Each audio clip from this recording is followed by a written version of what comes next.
దేశవ్యాప్తంగా 2 కోట్ల ఉద్యోగాలు ఇస్తామని చెప్పి మాట నిలబెట్టుకుని బీజేపీని నమ్మవద్దని పట్టభద్రులకు బీసీ సంక్షేమ శాఖ మంత్రి పొన్నం ప్రభాకర్ సూచించారు.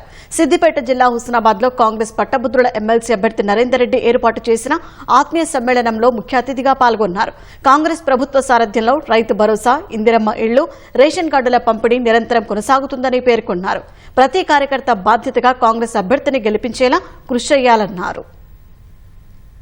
సంవత్సరానికి 2 కోట్ల ఉద్యోగాలు ఇస్తామన్నారు. ఏమైనా అడుగుంది. రైతులకు పెన్షన్ ఇస్తామన్నాడు.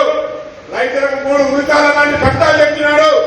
ఇవాళ నిరుద్యోగుల సంబంధించిన జీవితాలతో ఆడుతున్న విధంగా ఎక్కడ కూడా ఎంతసేపు వ్యాపారస్తులకు ఆదాని అంబానీ తప్ప ఇంకొక మాట మాట్లాడింది ఈ ప్రభుత్వానికి.